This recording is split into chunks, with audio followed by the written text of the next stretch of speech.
Bulletin का आगाज करन जा रहे हैं मुख मंत्री भगवंत मान के बड़े ऐलान के नाल। सीएम ने बड़ा ऐलान किया ते इस बार ऐलान सी प्राइवेट स्कूलों को लैके पंजाब की सिक्ख्या सिस्टम को लैके। ते सीएम ने दो अहम बड़े ऐलान किए हैं। सरकार का जो फैसला है कि प्राइवेट स्कूलों के उत्ते किवें नकेल कसी जा सके। निजी स्कूल हुण फीस नहीं वधा सकणगे, जिहड़ा समैस्टर चल रहा है उस दे विच। ते स्कूल किसी खास दुकान तो किताबां या वर्दियां खरीदण दे लई भी मापियां नूं नहीं कह सकणे, यानी मजबूर नहीं कर सकणगे। स्कूल किसी खास दुकान तो वर्दी खरीदण लई भी मजबूर नहीं कर सकेगा। मापे अपनी सहूलत मुताबक किसी भी दुकान तो किताबां या वर्दी खरीद सकते हैं। मर्जी की दुकानों तो मापे हुण वर्दी ते किताबां खरीद सकणगे। दो वड्डे ऐलान ने। पहला ऐलान है कि जिहड़ा समैस्टर इस समय चल रहा है उस दे विच फीस नहीं वधाई जा सकेगी। बकायदा सीएम ने कहा कि एक पैसा भी फीस प्राइवेट स्कूल नहीं वधा सकणगे ते फीस वधाउण दा जिहड़ा ढांचा है उसनूं लैके भी पॉलिसी तैयार की जा रही है, जिसका जल्द ऐलान किया जाएगा। दूजा बड़ा ऐलान सी वर्दियां ते किताबां नूं लैके। बहुत सारे इल्जाम लगते रहे ने प्राइवेट स्कूलों के उत्ते कि प्राइवेट स्कूल दसदे ने कि कित्थों जाके तुसीं किताबां लैणियां ने, कित्थों जाके तुसीं वर्दी लैणी है। ते इस दे पिछे तर्क दिता जाता है, जो इल्जाम लगते हैं कि प्राइवेट स्कूल का एक मोटा कमीशन हुंदा है किताबां दे विच, वर्दियां दे विच, जो एक खास दुकानदार दे नाल तय कर लिया जाता है। तो उस तो बाद एक किताबां फिर उस दुकान तो ही खरीदियां जांदियां ने। ते इल्जाम लगाया जाता है मापियां दे वल्लों कि महंगे भाव के उत्ते सेम सबजैक्ट दीयां किताबां होर दुकानां दे उत्ते सस्तियां हुंदियां ने, पर जिहड़ी दुकान कही गई हुंदी है स्कूल दे वल्लों उत्थों ही खरीदनी पैंदी है ते ओह महंगी हुंदी है। ते इह भी साफ किया गया सीएम दे वल्लों कि जे दुकान का नाम मैंशन करना तो उस इलाके के जिन्ने भी किताबां वालियां दुकानां ने उन्हां सारियां दा नाम मैंशन करना होएगा, चाहे वह 5 होण, 25 होण या 2 होण। तां हुण मापियां दे कोल एक बदल होएगा कि जिथों उन्हां नूं सस्ती मिलदियां ने किताबां, जिथों चाहुंदे ने खरीदना उत्थों खरीद सकणगे। सुनवाने तुहानूं की कुछ कहा गया सीएम दे विच। कोई भी प्राइवेट स्कूल इस समैस्टर दे विच एडमिशनां होणगीਆਂ ਜਿਹੜੀਆਂ ਉਹਦੇ ਵਿੱਚ 1 ਵੀ ਰੁਪਈਆ फीस नहीं वधा सकेगा। तो ਉਹਦੀ ਜਿਹੜੀ पॉलिसी है ਉਹ ਸਾਰੀ ਮਾਪਿਆਂ ਨਾਲ, ਸਕੂਲਾਂ ਦੇ ਪ੍ਰਿੰਸੀਪਲਸ ਨਾਲ ਜਾਂ ਉਹਨਾਂ ਦੇ ਮਾਲਕਾਂ ਨਾਲ ਬੈਠ ਕੇ ਡਿਸਕਸ ਹੋਊਗੀ। ਵਿੱਚ ਕੋਈ ਵੀ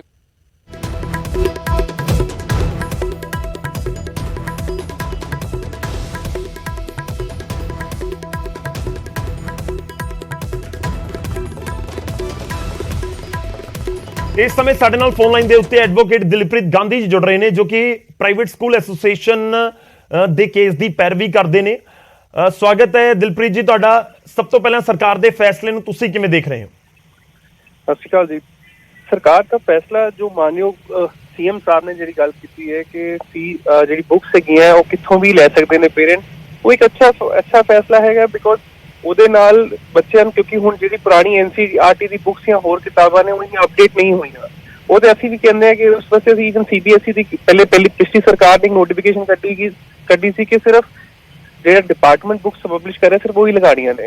ਉਹਦੇ ਖਿਲਾਫ ਇਹ ਆਰਡਰ ਹੈ। This is very good order. ਪਰ ਜਿਹੜਾ ਦੂਸਰਾ ਮਾਨਯੋਗ ਸੀਐਮ ਸਾਹਿਬ ਨੇ ਗੱਲ ਕੀਤੀ ਹੈ ਕਿ ਕੋਈ ਫੀਸ ਵਧਾਏਗਾ ਨਹੀਂ, ਪਰ ਇਹਦੇ ਵਾਸਤੇ ਇੱਕ ਬੜਾ ਕੰਟਰਰੀ ਲਾਅ ਹੈਗਾ ਜੋ ਪੰਜਾਬ ਫੀਸ ਰੈਗੂਲੇਸ਼ਨ ਐਕਟ ਹੈ, जो बड़ा क्लियरली कहता है कि कोई भी स्कूल हर साल सिर्फ 8% फीस अपनी वधा सकता है एज पर देयर नीड्स, और उहदे वास्ते पूरी रेगुलेटरी बॉडी बनी हुई है।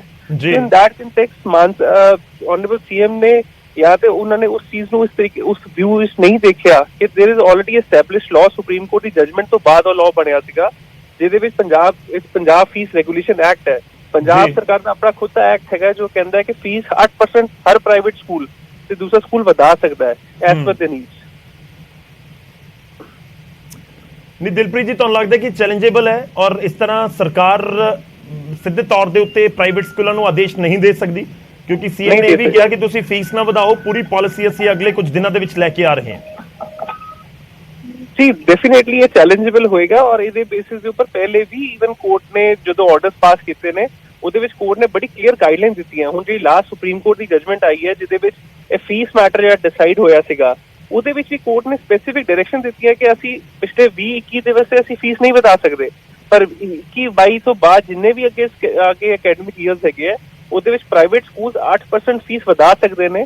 ਬਿਕੋਜ਼ 8% ਇੱਕ ਲੀਗਲ ਰਾਈਟ ਹੈ, ਬਿਕੋਜ਼ ਹਰ ਸਾਲ ਦੇ ਹਿਸਾਬ ਨਾਲ ਮਹਿੰਗਾਈ ਵੱਧ ਰਹੀ ਹੈ, ਹਰ ਚੀਜ਼ ਦੇ ਰੇਟ ਵੱਧ ਰਹੇ ਨੇ। ਉਸ ਹਿਸਾਬ ਨਾਲ ਸਾਡੇ ਜਿਹੜੇ ਸਕੂਲ ਪ੍ਰਾਈਵੇਟ ਸਕੂਲ ਤੇ ਖਰਚੇ ਵੀ ਵੱਧਦੇ ਨੇ। ਇਨ ਦੈਟ ਕੰਟੈਕਸਟ ਤੇ ਪ੍ਰੋਵੀਜ਼ਨ ਦਿੱਤੀ ਗਈ ਹੈ 8% ਦੀ, ਕਿ 8% ਤੋਂ ਵੱਧ ਨਹੀਂ ਵਧਾ ਸਕਦੇ, ਪਰ 8% ਦੀ ਪ੍ਰੋਵੀਜ਼ਨ ਤੇ ਹੈਗੀ ਹੈ, ਜੋ law it's a statutory law ਜਿਹੜਾ ਪ੍ਰੋਵਾਈਡ ਹੈਗਾ ਸਰ। ਤੇ ਜਿਹੜਾ ਸਕੂਲਾਂ ਨੂੰ ਲੈ ਕੇ ਇਹ ਵੀ ਇਲਜ਼ਾਮ ਲੱਗਦੇ ਰਹੇ ਨੇ ਕਿ ਬੁੱਕਸ ਨੂੰ ਜਾਂ ਫਿਰ ਜਿਹੜੀ ਯੂਨੀਫਾਰਮ ਹੁੰਦੀ ਹੈ ਉਹ ਇੱਕ ਖਾਸ ਦੁਕਾਨ ਤੋਂ ਖਰੀਦਣ ਨੂੰ ਕਿਹਾ ਜਾਂਦਾ ਹੈ, ਕਿ ਉਹ ਵੀ ਚੈਲੰਜੇਬਲ ਹੈ, ਕਿਉਂਕਿ ਉਹ ਵੀ ਸੀਐਮ ਨੇ ਕਿਹਾ ਕਿ ਹੁਣ ਜਿੱਥੋਂ ਮਰਜ਼ੀ ਜਾ ਕੇ ਖਰੀਦੋ, ਸਕੂਲ ਨਹੀਂ ਕਹਿ ਸਕਦਾ ਕਿ ਇੱਕ ਦੁਕਾਨ ਤੋਂ ਹੀ ਖਰੀਦਣੇ ਨੇ। ਨਹੀਂ, ਬਿਕੋਜ਼ ਇਹ ਸੀਐਮ ਸਾਹਿਬ ਦੀ ਜਿਹੜੀ ਗੱਲ ਹੈਗੀ ਹੈ, ਉਹਨਾਂ ਨੇ ਇਹ ਗੱਲ ਕਹੀ ਹੈ ਕਿ ਜਿਹੜੀ ਈਵਨ ਬੁੱਕਸ ਵੀ ਜਿਹੜੀ ਹੈਗੀ ਹੈ ਕਿਸੇ ਵੀ ਸ਼ਾਪ ਤੋਂ ਖਰੀਦ ਸਕਦੇ ਹੋ, ਪਬਲਿਸ਼ਰ ਕਿਸੇ ਵੀ ਸ਼ਾਪ ਦੇ ਕਿਸੇ ਵੀ ਪਬਲਿਸ਼ਰ ਦੀ ਬੁੱਕਸ ਤੁਸੀਂ ਖਰੀਦ ਸਕਦੇ ਹੋ। ਇਸ ਵਾਸਤੇ ਤੇ ਪ੍ਰਾਈਵੇਟ ਸਕੂਲ ਪਹਿਲੇ ਹੀ ਸਪੋਰਟ ਕਰ ਰਹੇ ਸੀਗੇ। ਸ਼ਾਪਸ ਨੂੰ ਅਸੀਂ ਕਦੀ ਵੀ ਕੋਈ ਸਕੂਲ ਕਿਸੇ ਸ਼ਾਪ ਵਿੱਚ ਸਪੈਸੀਫਾਈ ਨਹੀਂ ਕਰਦਾ। ਉਹ ਪ੍ਰੋਬਲਮ ਇਹ ਆਉਂਦੀ ਹੈ ਕਿ ਜਦੋਂ ਕੋਈ ਯੂਨੀਫਾਰਮ ਹੈ, ਯੂਨੀਫਾਰਮ ਦਾ ਇੱਕ ਪੈਟਰਨ ਹੈ, ਕੋਈ ਪੂਰੇ all over Punjab same uniform ਨਹੀਂ ਚੱਲਦੀ। ਅਗਰ ਕੋਈ ਯੂਨੀਫਾਰਮ ਇੱਕ ਆਪਣੇ ਸਕੂਲ ਯੂਨੀਫਾਰਮ ਨੂੰ ਪੈਟਰਨ ਨੂੰ ਦਿੰਦਾ ਹੈ, ਉਸ ਤਰੀਕੇ ਦੇ ਚੈਕਸ, ਉਸ ਤਰੀਕੇ ਦੇ ਕਲਰ, ਉਸ ਤਰੀਕੇ ਦਾ ਕੰਬੀਨੇਸ਼ਨ ਉਹ ਕੁਝ ਸਪੈਸੀਫਿਕ ਸ਼ਾਪਸ ਤੋਂ ਹੀ ਮਿਲ ਸਕਦਾ ਹੈ। ਉਹ ਤਾਂ ਕਿਹਾ ਜਾਂਦਾ ਹੈ ਕਿ ਕੋਈ ਸਪੈਸੀਫਿਕ ਸ਼ਾਪ ਤੋਂ ਖਰੀਦਾ ਜਾਵੇ। ਰੇਟ ਜਿਹੜਾ ਵੀ ਹੁੰਦਾ, ਰੇਟ ਰੈਗੂਲਰਾਈਜ਼ ਹੋ ਸਕਦਾ ਹੈ। ਉਹ ਰੇਟ ਦੇ ਉੱਪਰ ਕੋਈ ਲਾਗੂ ਅਗਰ ਕੋਈ ਲਾਅ ਬਣਾਇਆ ਜਾਵੇ ਤਾਂ fine, that is fine. But ਤੁਸੀਂ ਅਗਰ ਕਹੋ ਕਿ ਇੱਕੋ ਪ੍ਰਿੰਟ ਦੇ ਕੱਪੜੇ ਅਗਰ ਤੁਸੀਂ ਕਹੋਗੇ ਕਿਸੇ ਵੀ ਦੂਸਰੀ ਦੁਕਾਨ ਤੋਂ ਲੈ ਲੋਗੇ ਅਗਰ ਨਹੀਂ ਮਿਲਣਗੇ, ਤੇ ਯੂਨੀਫਾਰਮ ਦਾ ਜਿਹੜਾ ਯੂਨੀਫਾਰਮ ਰੱਖਣ ਦਾ ਕੰਸੈਪਟ ਉਹ ਚੇਂਜ ਹੋ ਜਾਂਦਾ ਹੈ। ਯੂਨੀਫਾਰਮ ਦਾ ਮਤਲਬ ਹੈ ਕਿ ਹਰ ਬੱਚਾ ਜਦੋਂ ਭਾਵੇਂ ਅਮੀਰ ਪਰਿਵਾਰ ਤੋਂ ਆਇਆ, ਗਰੀਬ ਪਰਿਵਾਰ ਤੋਂ ਆਇਆ, ਜਦੋਂ ਇੱਕ ਜਗ੍ਹਾ ਤੇ ਇੱਕ ਸਕੂਲ ਦੇ ਅੰਦਰ ਐਂਟਰ ਕਰ ਜਾਂਦਾ ਹੈ, ਉਹਦੀ ਯੂਨੀਫਾਰਮ ਸੇਮ ਹੋਵੇ ਤੇ ਇਕੁਐਲਿਟੀ ਨੂੰ ਅਸੀਂ ਇਕੁਐਲਿਟੀ ਪ੍ਰਮੋਟ ਕਰਦੇ ਹਾਂ। ਪਰ ਇਸ ਦੇ ਵਿੱਚ ਇਲਜ਼ਾਮ ਲੱਗਦੇ ਨੇ ਨਾ ਕਿ ਫਿਰ ਇੱਕ ਦੁਕਾਨ ਦੇ ਉੱਤੇ ਵਰਦੀ ਮਿਲਦੀ ਹੈ, ਯੂਨੀਫਾਰਮ ਮਿਲਦੀ ਹੈ ਤੇ ਉਹ ਬਹੁਤ ਐਕਸਪੈਂਸਿਵ ਹੁੰਦੀ ਹੈ, ਆਮ ਰੇਟ ਦੇ ਨਾਲੋਂ ਬਹੁਤ ਜ਼ਿਆਦਾ ਹੁੰਦੀ ਹੈ, ਤੇ ਮਾਪੇ ਬੱਚਿਆਂ ਨੂੰ ਪੜ੍ਹਾ ਤਾਂ ਸਕਦੇ ਆ ਪਰ ਵਰਦੀਆਂ ਨਹੀਂ ਖਰੀਦ ਸਕਦੇ। ਉਹਨਾਂ ਦੇ ਲਈ ਅਜਿਹੇ ਇਲਜ਼ਾਮ ਲੱਗਦੇ ਨੇ। ਜਿੰਨੀ ਮੇਰੇ ਕੋਲ ਇਨਸਟਰਕਸ਼ਨਸ ਹੈਗੀਆਂ ਜੀ, ਜੋ ਮੈਂ ਵੀ ਆਪਣੇ ਸਕੂਲ, ਜਿੰਨੇ ਮੇਰੇ ਕੋਲ ਪ੍ਰਾਈਵੇਟ ਸਕੂਲ ਹੈ, ਅਸੀਂ 3500 ਸਕੂਲ ਪੰਜਾਬ ਦੇ ਜਿਨ੍ਹਾਂ ਨੂੰ ਮੈਂ ਅਸੀਂ ਕੇਸ ਹੈਂਡਲ ਕਰ ਰਹੇ ਉਹਨਾਂ ਦੇ ਪਿਛਲੇ 2 ਸਾਲ ਤੋਂ, ਉਹਦੇ ਅਸੀਂ ਦੇਖਿਆ ਵੀ ਮੈਂ ਜਦੋਂ ਪੁੱਛਦਾ ਵੀ ਹਾਂ ਮੇਜਰ ਸਕੂਲ ਵਿੱਚ ਇਹ ਨਹੀਂ ਹੈ। ਅਗਰ ਬਹੁਤ ਲਿਮਿਟਿਡ ਸਕੂਲ ਅਗਰ ਇਹ ਕਰ ਵੀ ਰਹੇ ਨੇ ਤਾਂ ਵੀ ਆਲਸੋ ਅੰਡਰਸਟੈਂਡ ਕਿ ਉਹ ਗਲਤ ਹੈ। ਅਗਰ ਕੋਈ ਸਪੈਸੀਫਿਕ ਸ਼ਾਪ ਅਗਰ ਜਾਂ ਆਪਣੇ ਸਕੂਲ ਦੇ ਅੰਦਰ ਕੋਈ ਸ਼ਾਪ ਖੋਲੇ ਤੇ ਉਹ ਗਲਤ ਹੈ। ਅਦਰਵਾਈਜ਼ ਇਸ ਤਰ੍ਹਾਂ ਦਾ ਕੋਈ ਸਟੇਟ ਫੇਵਰਟ ਕੋਈ ਫਾਰਮੂਲਾ ਨਹੀਂ ਹੈ ਕਿ ਤੁਸੀਂ ਕਿਸੇ ਸਪੈਸੀਫਿਕ ਦੁਕਾਨ ਤੋਂ ਖਰੀਦਣੀ ਹੈ। ਉਹ ਹਮੇਸ਼ਾ 3-4 ਸ਼ਾਪ ਦੀ ਅਗਰ ਆਪਸ਼ਨ ਦੇ ਵੀ ਦਿੰਦੇ ਨੇ, ਕਿਉਂਕਿ ਉੱਥੇ ਤੁਹਾਨੂੰ ਉਸ ਪੈਟਰਨ ਦੇ ਵਿੱਚ ਕੱਪੜੇ ਈਜ਼ੀਲੀ ਮਿਲ ਜਾਂਦੇ ਨੇ, ਪ੍ਰਿੰਟਸ ਹੁੰਦੇ ਨੇ, ਕਿਉਂਕਿ ਸਕੂਲ ਦੇ ਉੱਪਰ ਹੁਣ ਬੈਚਸ ਲੱਗਦੇ ਨੇ, ਇੱਕ ਪ੍ਰਿੰਟਡ ਬੈਚਸ ਹੁੰਦੇ ਨੇ। ਉਹ ਬੈਚਸ ਹਰ ਸ਼ਾਪ ਵਾਲਾ ਤੇ ਪ੍ਰੋਵਾਈਡ ਹੀ ਨਹੀਂ ਕਰੇਗਾ। ਇੱਕ ਸਕੂਲ ਨਾਲ ਅਗਰ ਕੋਈ ਬੈਚ ਹੈਗਾ ਤਾਂ ਹਰ ਸ਼ਾਪ ਨਹੀਂ ਪ੍ਰੋਵਾਈਡ ਕਰਦੀ। ਉਹ 4-5 ਇੱਕ ਜਿਹੜਾ ਕੋਈ ਦੁਕਾਨਾਂ ਹੋਣਗੀਆਂ ਇੱਕ ਸ਼ਹਿਰ ਵਿੱਚ 5-7-10 ਦੁਕਾਨਾਂ ਹੀ ਹੁੰਦੀਆਂ ਜਿਹੜੀ ਸਾਰੇ ਸਕੂਲ ਦੇ ਕੱਪੜੇ ਪ੍ਰੋਵਾਈਡ ਕਰਦੀਆਂ, ਔਰ ਉਹਨਾਂ ਵਿੱਚ ਕੋਈ ਸਪੈਸੀਫਾਈ ਨਹੀਂ ਕੀਤਾ ਜਾਂਦਾ, ਕਿਸੇ ਨੂੰ ਫੋਰਸ ਨਹੀਂ ਕੀਤਾ ਜਾਂਦਾ ਕਿ ਤੁਸੀਂ ਸਪੈਸੀਫਿਕ ਦੁਕਾਨ ਤੋਂ ਖਰੀਦੋ। ਉਹਨਾਂ ਨੂੰ ਆਪਸ਼ਨ ਦਿੱਤੀ ਜਾਂਦੀ ਕਿ ਤੁਸੀਂ ਇਹ ਕੱਪੜਾ ਲੈਣਾ, ਇਹ ਪੈਟਰਨ ਹੈ, ਜਿੱਥੋਂ ਮਰਜ਼ੀ ਖਰੀਦ ਕੇ ਲਿਆਓ। ਠੀਕ ਹੈ, ਤੇ ਮੇਰਾ ਇੱਕ ਆਖਰੀ ਸਵਾਲ ਹੈ, ਜਿਹੜੇ ਪ੍ਰਾਈਵੇਟ ਸਕੂਲ ਐਸੋਸੀਏਸ਼ਨ ਦੇ ਨੁਮਾਇੰਦੇ ਨੇ ਉਹਨਾਂ ਦੇ ਨਾਲ ਕੋਈ ਤੁਹਾਡੀ ਕੋਈ ਗੱਲਬਾਤ ਹੋਈ ਹੋਵੇ ਕਿ ਤੁਸੀਂ ਸਰਕਾਰ ਦੇ ਇਸ ਫੈਸਲੇ ਨੂੰ ਚੈਲੰਜ ਕਰਨ ਜਾ ਰਹੇ ਹੋ? ਅਜੇ ਤੱਕ ਸਾਡੀ ਡਿਸਕਸ਼ਨ ਚੱਲ ਰਹੀ ਹੈ, ਬਿਕੋਜ਼ ਇਹ ਹੁਣ ਬੜਾ ਰੀਸੈਂਟਲੀ ਸੀਐਮ ਸਾਹਿਬ ਨੇ ਇਸ ਫੈਸਲਾ ਲਿੱਤਾ ਹੈ, ਜਿਹਦੇ ਉੱਪਰ ਅੱਜ ਵੀ ਕੁਝ ਲੋਕ ਆ ਰਹੇ ਨੇ ਮੇਰੇ ਕੋਲ, ਜਿਹੜੇ ਰਾਸਾ ਦੇ ਪ੍ਰੈਜ਼ੀਡੈਂਟ ਹਨ ਅਤੇ ਹੋਰ ਵੀ ਕੁਝ ਐਸੋਸੀਏਸ਼ਨ ਦੇ ਜੋ ਪ੍ਰੈਜ਼ੀਡੈਂਟ ਹੈਗੇ ਉਹ ਅੱਜ ਮੇਰੇ ਕੋਲ ਆ ਰਹੇ ਨੇ। ਉਸ ਤੋਂ ਬਾਅਦ ਜੋ ਡਿਸਾਈਡ ਹੋਏਗਾ, ਜੋ ਲੀਗਲੀ ਸਾਨੂੰ ਲੱਗਦਾ ਹੋਏਗਾ, ਅਸੀਂ ਵੀਲ ਪਰਸਿਊ ਦੈਟ। ਸ਼ੁਕਰੀਆ ਸਰ, ਧੰਨਵਾਦ ਸਾਡੇ ਨਾਲ ਜੁੜਨ ਦੇ ਲਈ। ਇਸ ਪੂਰੀ ਗੱਲਬਾਤ ਦੇ ਲਈ ਦਿਲਪ੍ਰੀਤ ਗਾਂਧੀ ਸਾਡੇ ਨਾਲ ਐਡਵੋਕੇਟ ਦਿਲਪ੍ਰੀਤ ਜੁੜੇ ਹੋਏ ਸਨ, ਜੋ ਕਿ ਪ੍ਰਾਈਵੇਟ ਸਕੂਲ ਐਸੋਸੀਏਸ਼ਨ ਨੂੰ ਰਿਪਰੈਜ਼ੈਂਟ ਕਰਦੇ ਨੇ ਅਦਾਲਤ ਦੇ ਵਿੱਚ, ਤੇ ਉਹਨਾਂ ਦੇ ਵੱਲੋਂ ਕਿਹਾ ਜਾ ਰਿਹਾ ਕਿ ਇਹ ਨੋਰਮਸ ਬਣੇ ਹੋਏ ਨੇ, ਜਿਹੜਾ ਕਾਨੂੰਨ ਬਣਿਆ ਹੋਇਆ ਕਿ 8% ਤੱਕ ਫੀਸ ਵਧਾਈ ਜਾ ਸਕਦੀ ਹੈ, ਉਹ ਪੰਜਾਬ ਦੇ ਅੰਦਰ ਵੀ ਉਸ ਤਰੀਕੇ ਨਾਲ ਰੂਲ ਬਣਿਆ ਹੋਇਆ। ਇਸ ਕਰਕੇ ਸਿੱਧਾ ਸਰਕਾਰ ਨਹੀਂ ਐਵੇਂ ਕੋਈ ਫੈਸਲਾ ਲਿਆ ਕੇ ਸੁਣਾ ਸਕਦੀ ਪ੍ਰਾਈਵੇਟ ਸਕੂਲ ਐਸੋਸੀਏਸ਼ਨ ਜਾਂ ਫਿਰ ਪ੍ਰਾਈਵੇਟ ਸਕੂਲਾਂ ਨੂੰ। ਇਹ ਚੈਲੰਜੇਬਲ ਹੈ।